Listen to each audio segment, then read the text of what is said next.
There were many moments of heartbreak for us collectively as a nation in the last 2 years. But what we forget is that there were many stories of heroism, of courage, of compassion. In these last 2 years, we saw what the power of one can in fact achieve. As our health workers and our government officials work tirelessly at the front line. One such hero is Iqbal Chahal, Mumbai's BMC commissioner, an iconic commissioner now recently impaneled as secretary to the government of India. His stories are now the stuff of legend. How he created and built the Mumbai model is now the subject of a new book by veteran journalist Minhas Merchant. Mr. Merchant takes you right inside the life and times of Iqbal Chahal.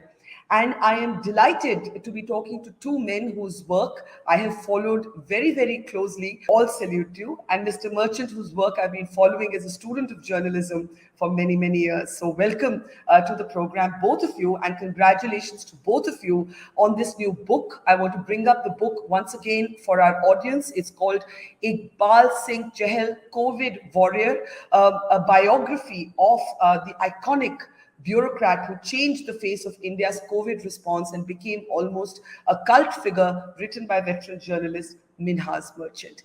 So, before I come to the subject of the book, which is Chahal Saab, I'd like to start by asking you, Minhas, why Iqbal Singh Chahal? You've written biographies of some of the sort of leaders of the nation, of Rajiv Gandhi, of prime ministers, heads of state.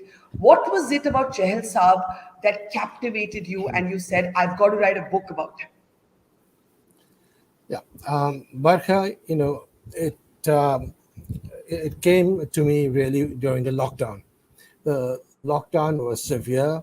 It was done with 4 hours notice, and all of us were completely shattered by the pandemic. I was introduced to Chahal, Commissioner Chahal, by common associates, and when I saw the work that he was doing over a period of many months and how he had combated the pandemic, when he became commissioner. He was appointed commissioner on the 8th of May of 2020, in the middle of the first wave. I felt that the story of the Mumbai model, which, as we've seen the outcome now, 2 years later, where we've had fatalities across the country, but the fatalities in Mumbai have been kept down to below 20,000. New York City, with half the population, has had official fatalities of 70,000. So we've done 3 times better with twice the population. So I was interested in the public health emergency. Mr. Chahal, Commissioner Chahal, was the man who was in charge. He'd been given complete authority by the chief minister.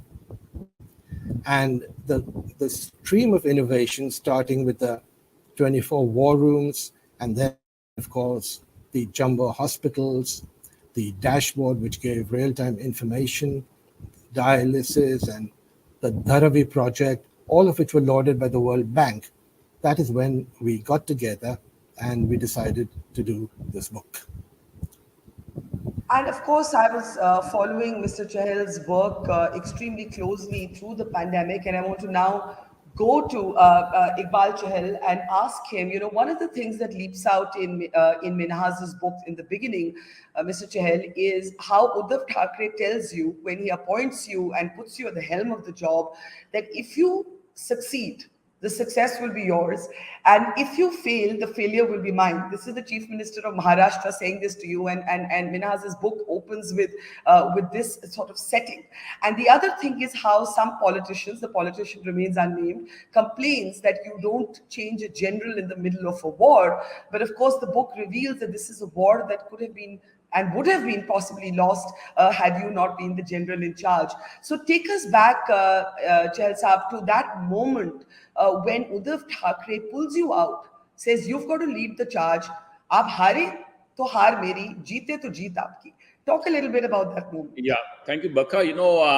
On the 8th of May at 7 p.m., when I took over, as a matter of our bureaucratic protocol, I called up the chief minister, sir, and I told him that I have just taken over.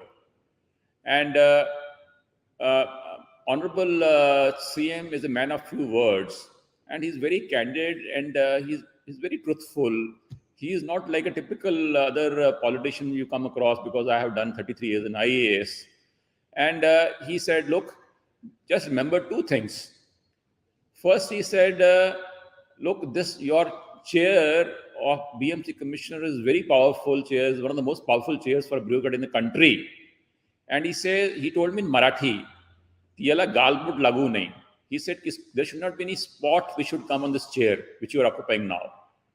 And secondly, he said in Marathi again, he said, Yash tumcha, apyash maja, which means that if you succeed, success will be yours. If you failure will be mine, because people will say that if you succeed, everybody in the world will say that Mr. Chahal has succeeded. But if you fail, the entire world will say that Mr. Uddhav Thackeray took a very wrong decision of midway changing a general in the war, and that led to the debacle.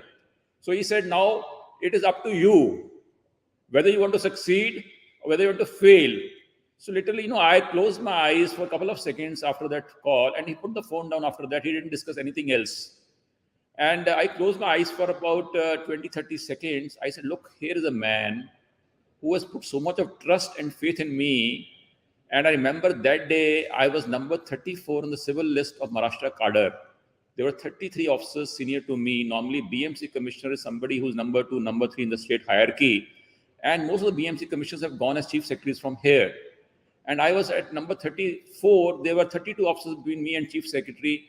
And I said, look at the trust he has imposed on me. And now what he's telling me, I said, now I told my heart and soul, I said, I have only one option left now, that I have to succeed.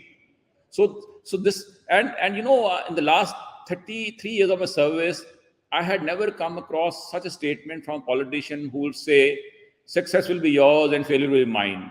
So that literally shook my soul. And from there, there was fire in the belly. One of the things that Minhas Merchant's book, Chahal Saab, captures so well is a certain amount of both military discipline and Fauji spirit. In fact, the book constantly refers to how you're the son of a soldier. That is a lexicon that you borrow when you set up these 24 monitoring rooms. You call them war rooms. Unlike other cities, you don't have one centralized monitoring system. You decentralize. But I was very struck by this Fauji spirit and military discipline. And, Minhas's book did very well to dwell on that, because I think that has not come out yet.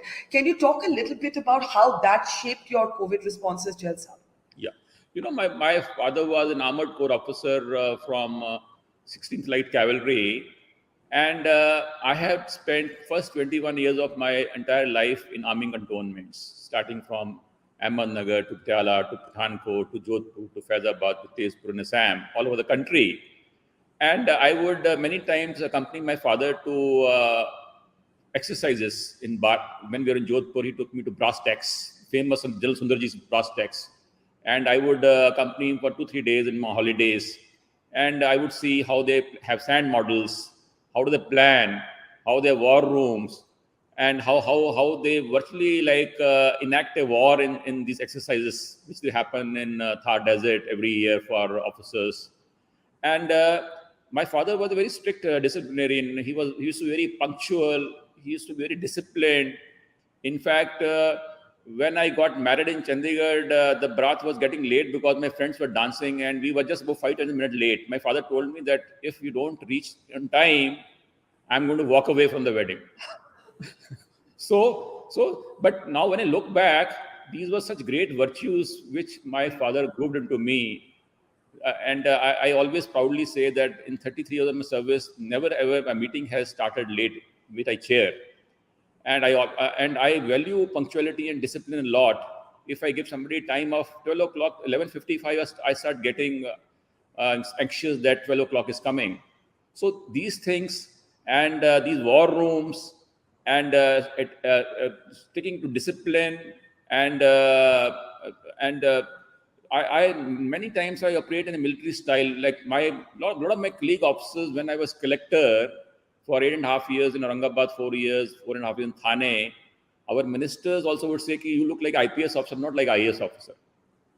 Yeah, there is something of the soldier in you, and I think Minhas, you capture that, you pick up on it, and there's a reference in multiple chapters on Chelsab's military background and also his kind of obsession with fitness. And I find these interesting things because a lot of people want to know what makes a leader, and there are many things that add up to making a leader. And I just want you to speak a little bit as the author on why you found these details of his soldierly background, his embrace of physical fitness, his obsession with punctuality so relevant in his response to COVID. Minhas.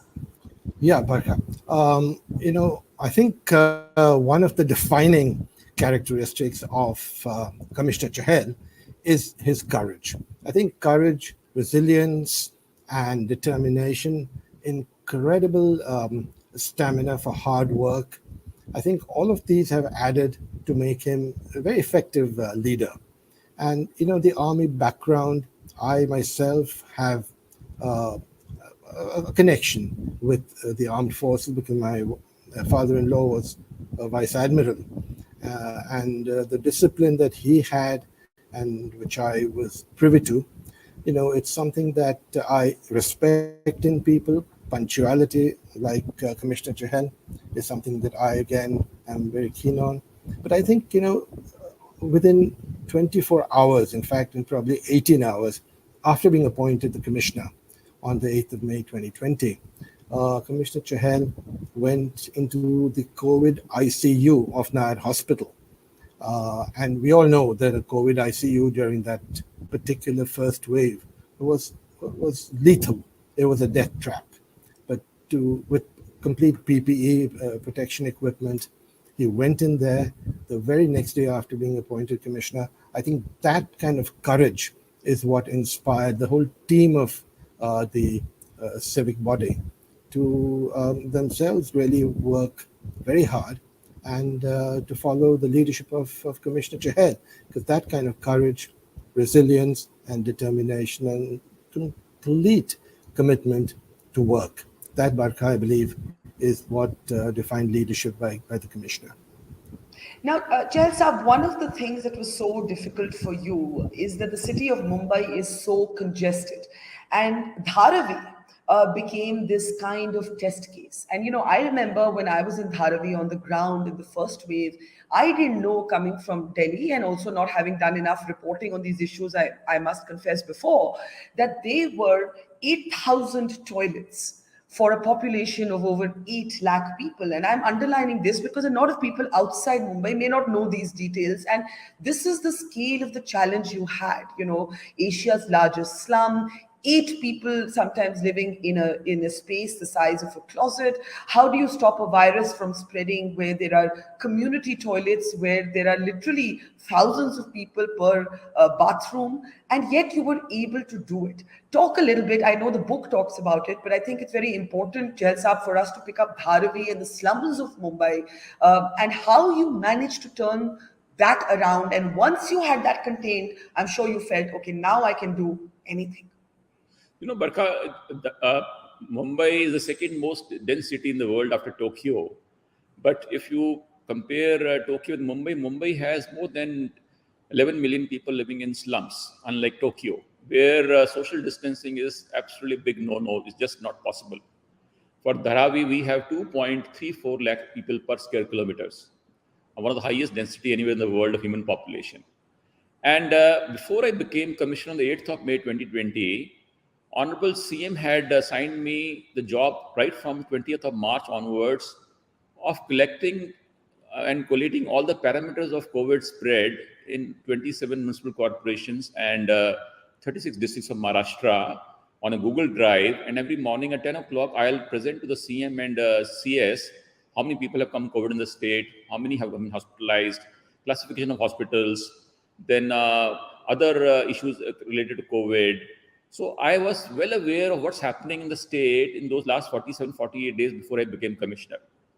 And the central government teams were coming almost on a fortnightly basis. And the last team, which came on the 5th, 6th, and 7th of May, which led me to becoming commissioner, they made a very scathing remarks during the debriefing before Honorable CM.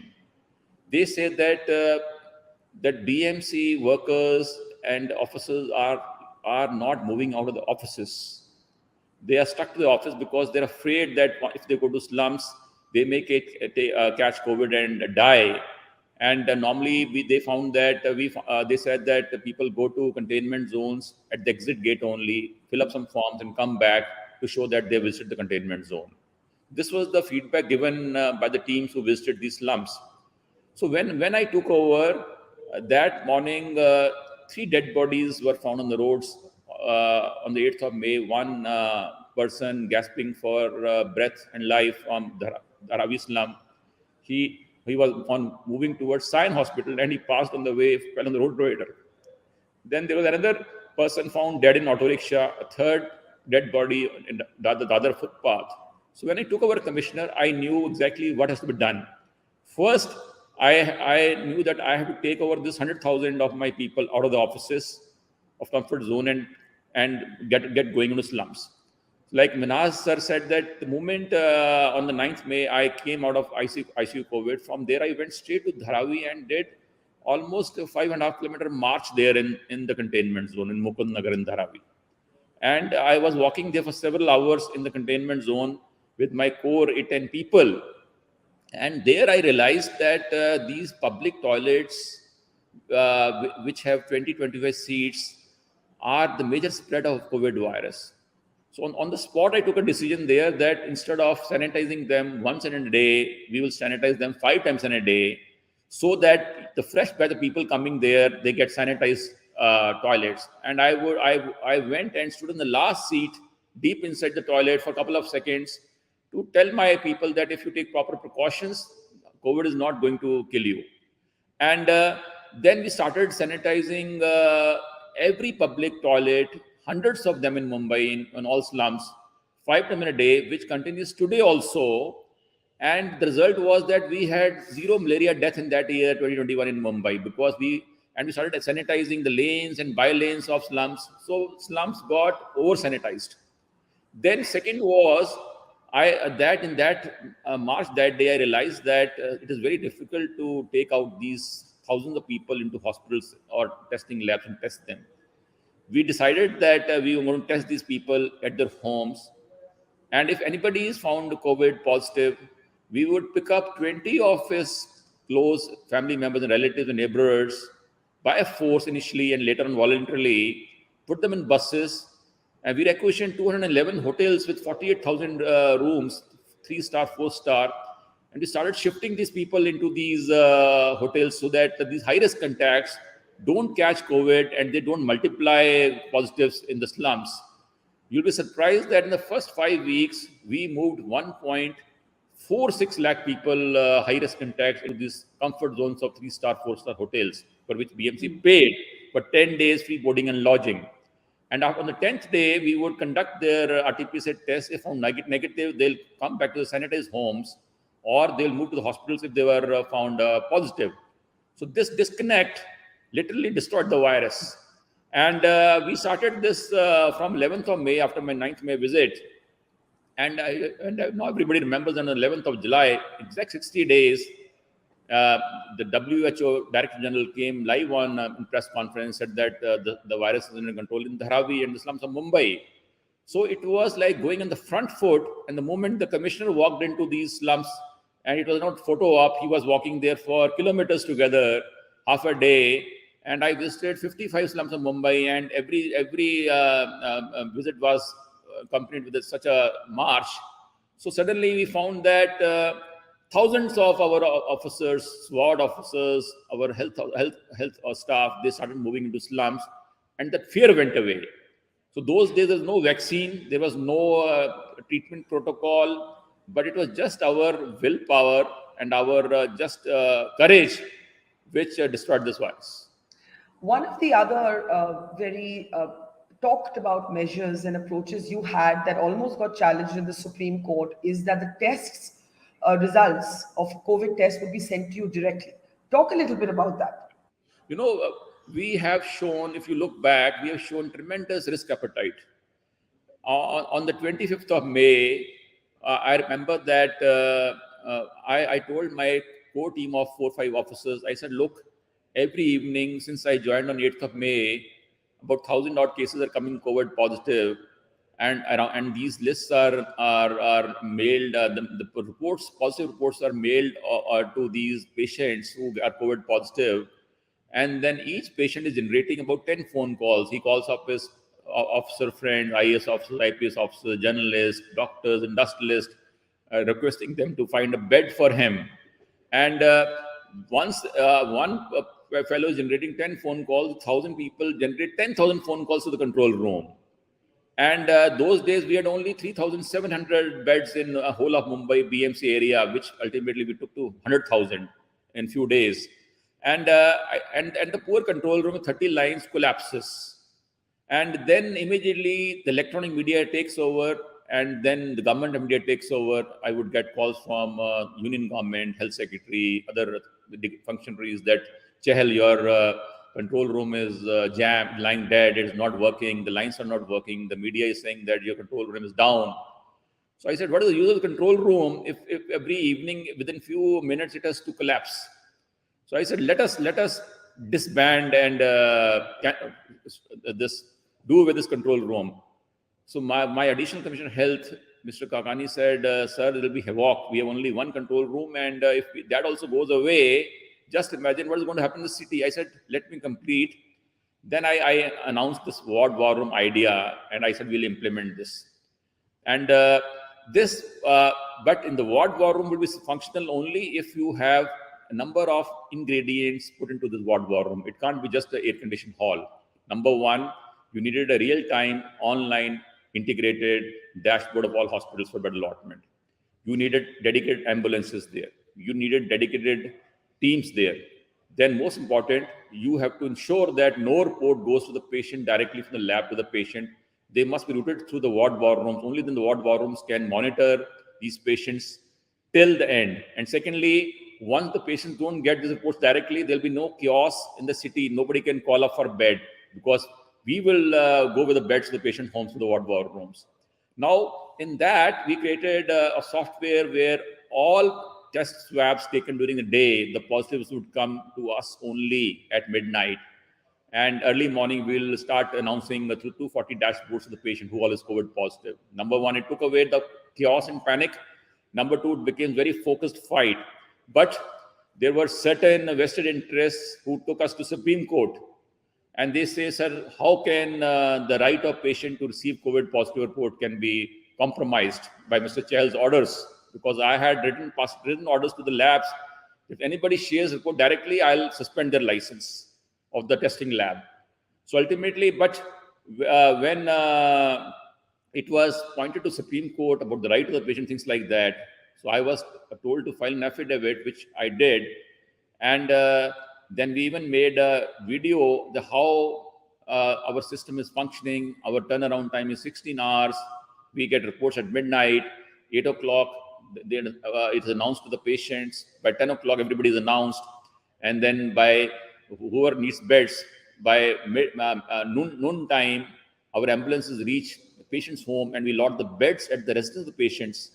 So when the system was made aware, so we had our way in the Supreme Court also. So, but just imagine the risk involved in this decision. If some of the reports would have gone missing, and patients wouldn't have survived because they couldn't have got treatment, because they didn't have a report in hand, they couldn't have gone to hospital, they couldn't have consulted doctor, because everybody would ask for the report before proceeding. And if some of them would have died, we would have been sued by his relatives. But I used to tell my team, I said, in electronic system, I'm a BTech electronics myself, I said, no entry can go missing online, because if you see functioning of major banks like Citibank, HDFC Bank, there are millions of entries every day of thousands of crores. The bank cannot say that one entry has gone missing, so Mr. So-and-so, your 100 crore rupees, we do not know where it is gone. So I said, similarly, our reports cannot go missing. And now when I look back, I'm happy to say that we handled 10.7 lakh such reports with razor sharp precision, and not even single complaint known or unknown. Extraordinary. And one of the things that Mr. Merchant's book talks about is how sometimes angry politicians would call you and say, how can you do this and how can you do that? And you would say, well, give me X number of days. And if you still have a complaint, call me again. And then the calls didn't come. I think he describes a call between Kirit Somaya of the BJP and yourself.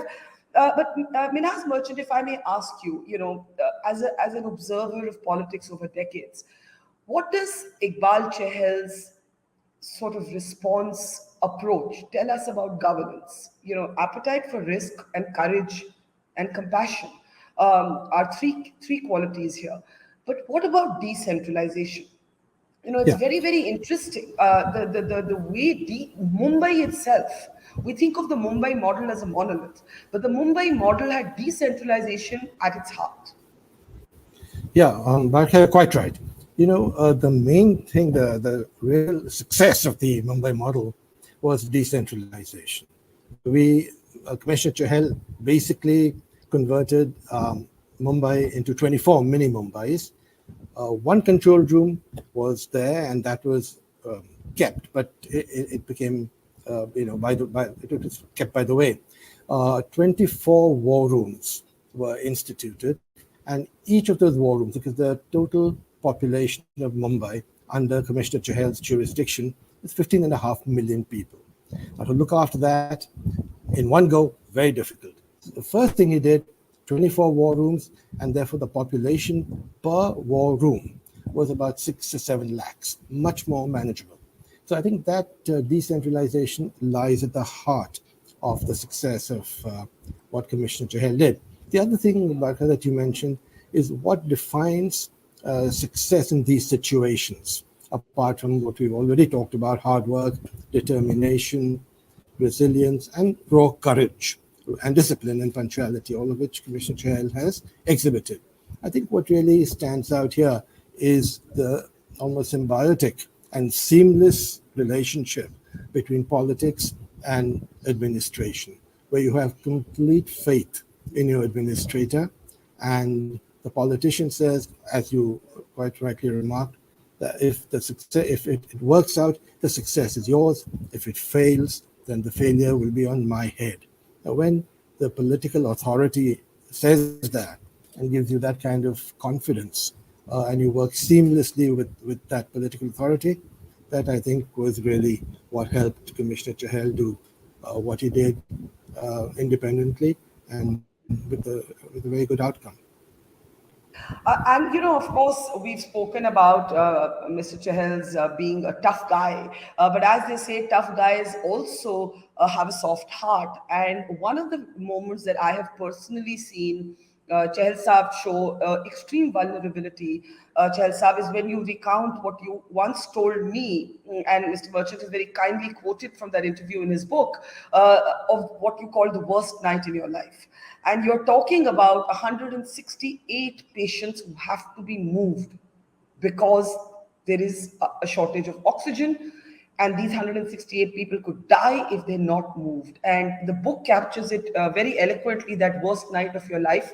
And I know that that's the only time that I have actually seen you close to tears, when you have recounted that night.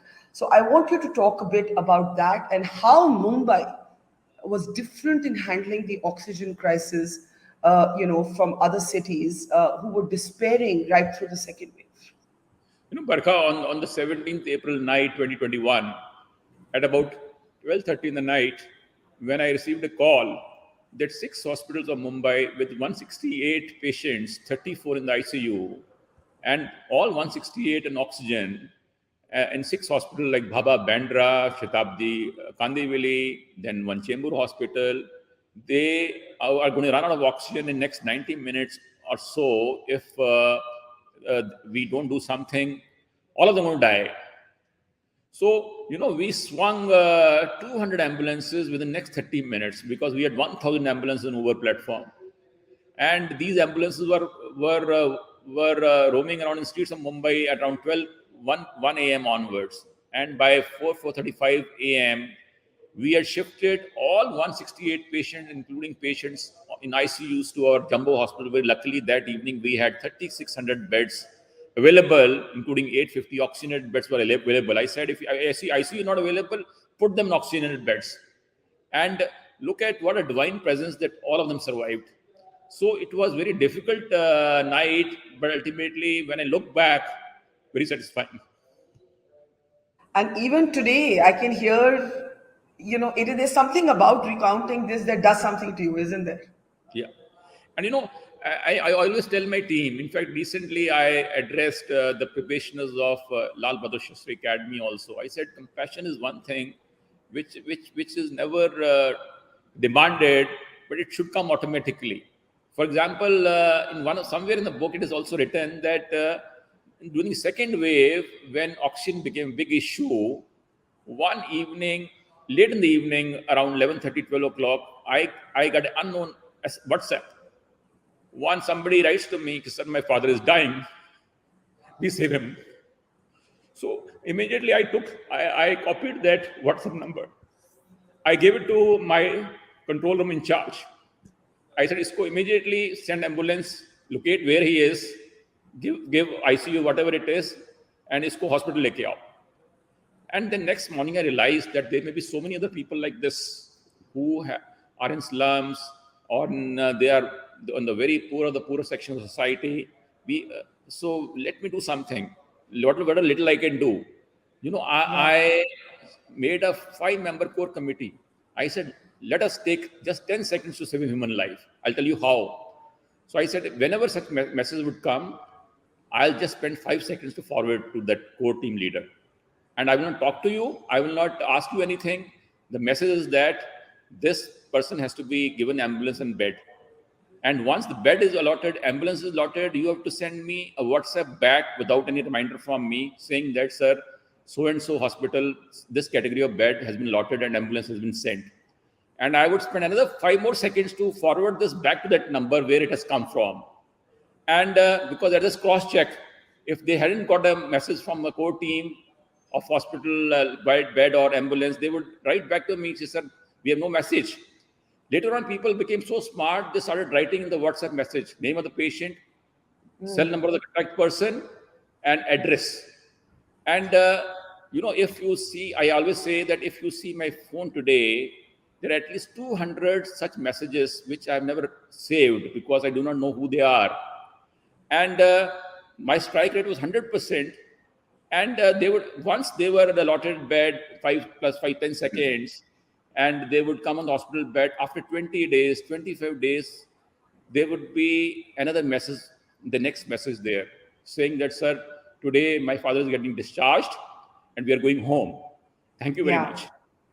And There, not only this, out of 200, maybe 150 people replied, 20, 30, 40 didn't reply, but there are at least 10 messages where one editor of Urdu newspaper, a small newspaper, whose wife was allotted a bed in Prince Ali Khan Hospital ICU. She passed away after almost 35 days of fight. Even that person messaged me, he said, today my wife has passed away, but thank you very much, you gave us ICU. and even today, you choke on your tears, Chelsea, when you recount this. The amount of emotion you must be carrying inside you. Have you had a moment to pause and take stock of all of it? No, I always say compassion is so important, but you should not, whatever you do, if you do things from your heart and soul, then the results are totally different. And now also, when I narrate many of these incidents, I start joking because I have gone through all this. Yeah. Minhasa, I want to ask you, what struck you about Iqbal Chahal that you think the world doesn't know but needs to know?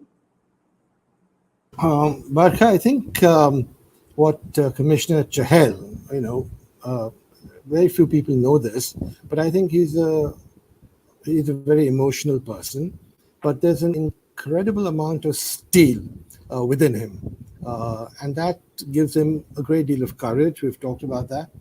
Uh, it gives him the determination and resilience to fight the pandemic, which was really horrible particularly the lethal Delta-led second wave. And you talked about the oxygen crisis and all of that. I think, we've got to, Barka, also focus on the vaccination drive that took off in mid 2021. I think Mumbai probably is the most successful city in the country in ensuring that virtually 99.9% of all adults above the age of 18 in Mumbai, 16 million people under the jurisdiction of Commissioner Chahal, have been vaccinated twice, double dose vaccination. So I think, tackling the third wave, which the Omicron, which hit all of us in January of this year, I think one of the reasons why it's been not as lethal as the Delta wave is because of the vaccination. And I think Mumbai's 99.99% vaccination shows the qualities of Commissioner Chahal. But as far as the hidden qualities of Commissioner Chahal, he's a family-oriented man, and I think the emotional and the army discipline, the two of them really left brain, right brain, to use a slightly dissimilar analogy. I think they come together and they make him the man he is. Let me ask Chahal Saab a last question. And yes, absolutely, that point about the vaccination drive is well taken. And the book talks about how Mumbai was among the first cities, or the BMC actually, launched a global bid to buy vaccines directly at the stage when the center was allowing that kind of decentralized approach to vaccine procurement. But Chahal Saab, the question to you is this: the book talks about data transparency, the importance of communication, but also the importance of data. Now, we have a very, very unresolved conversation, for lack of a better word, on how many people have died from COVID in this country. And the suggestion has been given by epidemiologists that because the gap between, let's say, a World Health Organization report and our own official figures is so big that maybe we try and tackle this question in the census. I don't know. I don't know what both of you think. But my last question to you, Chahal Saab, is how did you tackle this extremely sensitive question of data transparency, especially when it came to how many people have died? Barkha, again, I was blessed to have a strong political support. I remember on the 7th of June 2020, uh, I rang up Sumaya Hospital. When I was seeing the daily death reports, I found that 16 people have been reported death, died yesterday in Sumaya Hospital the previous day. So I asked my people, how can 16 people in one hospital die in one day? So I check up on this. So I was told that these only one person has died yesterday, but these are old deaths which are reported now. Now that literally put up alarm bell in my mind. I said there are 186 hospitals in Mumbai. That means there are so many unreported deaths. So I gave hospital 3 days ultimatum. I said whatever unreported deaths are, and I gave 3 days ultimatum to my ward officers who issued death certificates.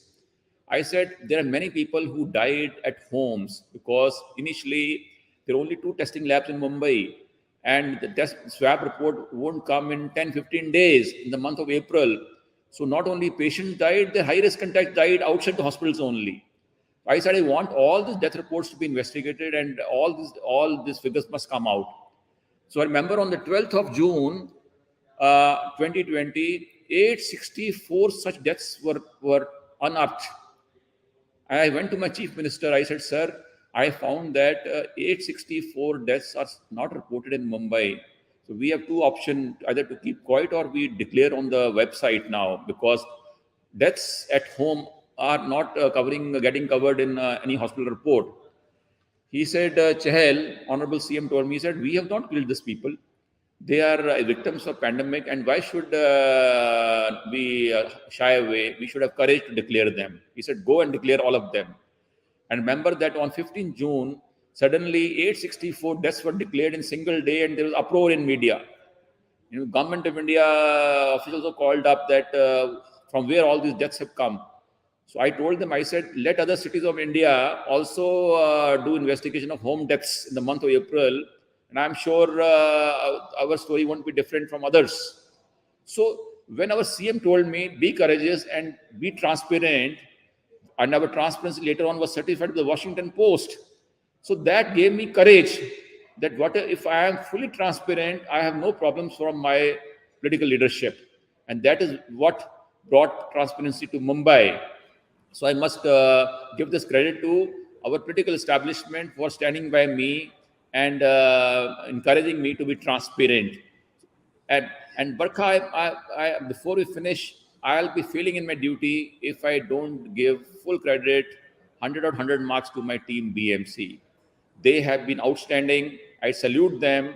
They were so dedicated, so behind me. They stood like a rock behind me, and without them, wouldn't have been talking today for you. So I salute my team BMC. They did wonders, and I remain indebted to them all my life. And I was just thinking there's so much to learn from you in terms of compassion, courage, communication. You kept your communication channels open, being a team player, yet being a leader, showing by example, and an appetite for risk. This would, I'm sure, Mr. Merchant will agree that this will become some sort of management and leadership module very soon, the Mumbai model. Before I go, I just have to ask you, how many times a day did your phone ring during the pandemic, Chahal Saab? And how many messages did you get in a day? And did you ever feel, oh my God, I can't look at another message, I can't take another phone call? So, Barkha, I had sent my entire family to Chandigarh, my hometown, and I was alone through the first and second wave, though those almost 12 to 14 months. So I was 24 times. I had a lot of time to respond, and believe you me, my strike rate is virtually 100%. I may not be talking on an audio call, but on WhatsApp, I maintain 100% strike rate. And my communication with media, I shouldn't say, but I must tell you that it was outstanding.